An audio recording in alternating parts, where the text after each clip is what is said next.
Right జూపుడు గారు మొత్తానికి చాలా కాన్ఫిడెంట్తో దీపక్ రెడ్డి గారు టైటానిక్ నావతో పోల్చేశారు. ముందు బిగ్ టీవీ ప్రేక్షకులకి డిబేట్లో ఉన్నటువంటి పెద్దలు ఇంటలెక్చువల్ నాయకులుగా ఉన్నటువంటి పుల్లారావు గారికి, తర్వాత మిత్రుడు దీపక్ రెడ్డి గారికి, మీకు అంటే మీరు చెప్పినటువంటి ఈ సర్వే యాక్చువల్గా కొన్ని జాగ్రత్తలు తీసుకుంటే బాగుంటుంది వైఎస్ఆర్ కాంగ్రెస్ పార్టీ అన్న విధానంలో దీన్ని మేము పాజిటివ్గానే తీసుకున్నాం. మేము పాజిటివ్గానే దీన్ని చూడదలుచుకున్నాం. ఎందుకంటే రెండో అంశం ఇది, ఒకటి పాజిటివ్గా చూడటం, రెండో అంశం I think you people not declared what is your sample size.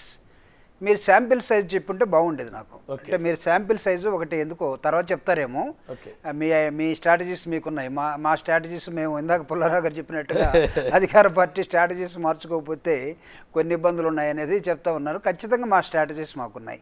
So నేను మిమ్మల్ని డిస్ప్యూట్ చేసే కన్నా, లేకపోతే డిఫ్యూజ్ చేయాలని చేసే ప్రయత్నం చేసే కన్నా, లేకపోతే దీపక్ రెడ్డి గారు ఆనందపడ్డట్టుగా మాకు ఇంకా పెరుగుతాయి, ఇది టైటానిక్ షిప్ లాగా మునిగిపోతుంది అని అనుకున్నా, ఒకవేళ టైటానిక్ షిప్పు ఈ మూడు పార్టీలు కూటమి కాకూడదని కూడా ఏం లేదుగా.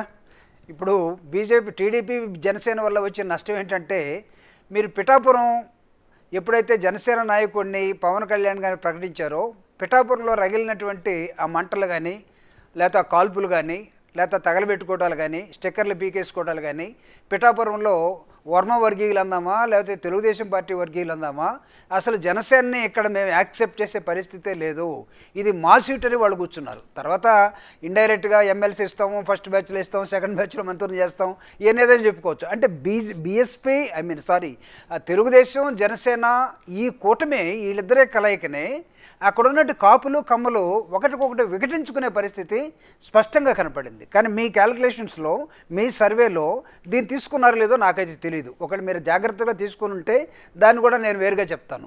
అయితే మీరు తీసుకున్న ఈ సర్వే 1 మంత్లో February 15 to March 15 most probably తీసుకొని ఉండకపోవచ్చు. ఎందుకంటే మీరు ఆ జిల్లాను దాటి వేరే జిల్లాకి వెళ్ళిపోయారు అనుకోండి, ఆ సీన్ మిస్ అయి ఉంటారు, మీరు ఆ సీన్ మిస్ అయి ఉంటారు. రెండో అంశం, ఎప్పుడైతే మొన్న బీజేపీని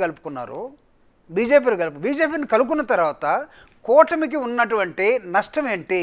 Titanic ship YSR Congress party కాదు కాబోతుంది, కూటమి కాబోతూ ఉంది.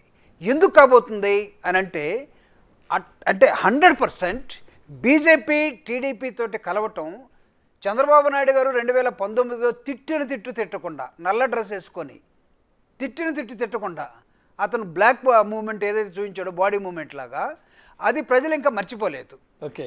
సో రెండవది, అలాంటి బీజేపీని తెలుగుదేశంలోకి తీసుకురావటం, ఆంధ్రప్రదేశ్లో ఉన్నటువంటి అటు మైనారిటీస్లో ఉన్నటువంటి ముస్లిమ్స్ కానీ, దానికి ముందే వచ్చినటువంటి సిఏఏ ఒక యాక్ట్, అసలు భారతదేశానికి చెందినటువంటి మొట్టమొదటి పౌరులు కానే కాదు ముస్లిమ్స్, క్రిస్టియన్స్, వాళ్ళ మీద జరుగుతున్న మణిపూర్ కానీ, ఛత్తీస్గఢ్ కానీ అక్కడ జరుగుతున్న దాడులు, లేకపోతే రాజ్యాంగాన్ని మొత్తాన్ని మార్చేస్తారేమో అన్నటువంటి ఒక సిచ్యువేషన్. రాజ్యాంగాన్ని మార్చడానికి చంద్రబాబు నాయుడు గారు కూడా ఒక ఊతంగా కాబోతూ ఉన్నాడు. కాబట్టి చంద్రబాబుని వై షుడ్ వి ఎంకరేజ్ అనే ఒక అంశాన్ని కూడా వాళ్ళు తీసుకొచ్చి షిప్లో పెట్టేశారు. కాబట్టి పవన్ కళ్యాణ్ని యాక్సెప్ట్ చేయకుండా తెలుగుదేశం వాళ్ళు బీజేపీని తీసుకోవడం వల్ల తెలుగుదేశానికి పొరపాటున ఏమన్నా ముస్లిమ్స్, క్రిస్టియన్స్ ఓటేసేవాళ్ళు ఉంటే వాళ్ళు కూడా దూరం వెళ్ళిపోవటం వల్ల మీరు చెప్పినటువంటి 81 కూటమికి వచ్చే అంశం, లేకపోతే ఈ అవకాశం మీరు March 15 తర్వాత నుంచి మళ్ళీ మీరు April 15 దాకా చూస్తే ఇది మారిపోయే అవకాశం, రివర్స్ అయ్యే అవకాశం కనబడవచ్చు. అంటే 81 మీరు ఇచ్చారు, రివర్స్ అయితే ఎంత అవుతుందండి? ఏమంటారు?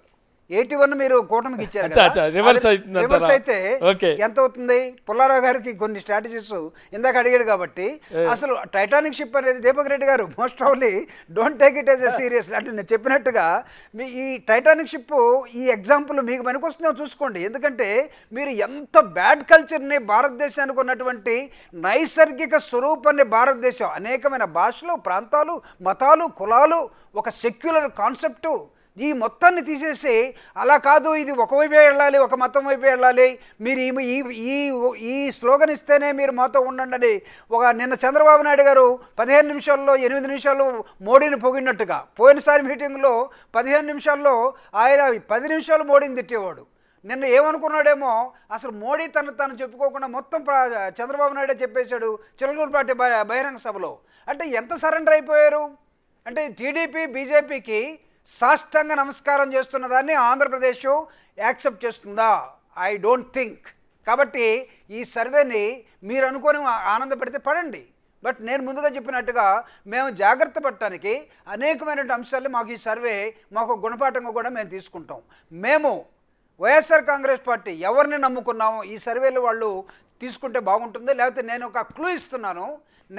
ఒకవేళ మీరు నెక్స్ట్ సర్వే చేసినట్లయితే ఆంధ్రప్రదేశ్లో ఉన్నటువంటి తమ రెక్కల కష్టం మీద నిలబడి ఆ రెక్కల్ని నమ్ముకొని ఉన్నటువంటి పేద వర్గాలు ఎవరైతే ఉన్నారో, అది అగ్రకులాల్లో కానివ్వండి, పేదల్లో కానివ్వండి, నిమ్న వర్గాల్లో కానివ్వండి, ఎవరినైనా సరే తన రెక్కల కష్టాన్ని నమ్ముకొని ఉన్నటువంటి కులాలు, జాతులు, ప్రాంతాలు ఎవరైతే ఉన్నారో వాళ్ళందరూ కూడా 100% జగన్మోహన్ రెడ్డి గారికి 2,75,000 కోట్ల రూపాయలని ఈ 5 సంవత్సరాల్లో ప్రభుత్వ మనీని పేద ప్రజలకి పంచిపెట్టడం జరిగింది. వాళ్ళు ఏమనుకుంటున్నారు తెలుసా?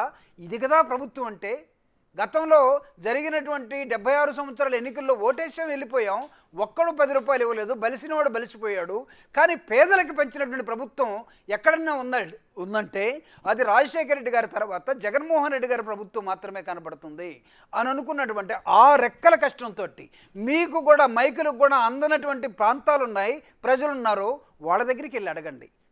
టీ బొంకులు చుట్టూ తిరిగే 4 పేపర్లు చదివి వాడికి ఇష్టమైంది మాట్లాడి వెళ్ళిపోయేవాడితోటి మీరు సర్వే చేస్తే, అంటే మీరు అలా చేసి ఉంటారని నేను భావించట్లేదు. ఫ్యూచర్లో చేస్తే మా ఉద్దేశం, గట్ ఫీలింగ్ ఏంటంటే, నాకున్నటువంటి గట్ ఫీలింగ్, జగన్మోహన్ రెడ్డి గారిని ఎందుకు 175కి 175 అని మేము చెప్తున్నాం. ఇటీవల కాలంలో నేషనల్ సర్వేలు కూడా పార్లమెంట్ స్థానాల గురించి సర్వే ట్రంప్ గురించి చేసిన అమెరికా సర్వేలు కూడా ఫెయిల్ అయిపోయినాయండి. ఫెయిల్ గురించి మీరే కదా ప్రశాంత్ కిషోర్ గొప్ప.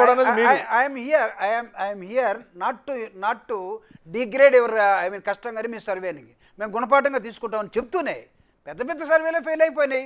ఊహలకు అందనటువంటి అంశాలు రిజల్ట్ బయటకు వచ్చినాయి. సో ఈ 2 నెలల సర్వే, 2 నెలల కాలం ఉంది మాకు. దీన్ని మేము ఏం చేసుకుంటామంటే గుణపాఠంగా తీసుకుంటాం. నో డౌట్ గుణపాఠంగా తీసుకుంటాం. మీరు 53 చెప్పి వదిలేశారు. ఈ 53లో ఏ ప్రాంతాలు, ఏ కులాలు, ఎక్కడ, ఏంటి, ప్రతి వాడిని స్కానింగ్ చేస్తాం ఈరోజు.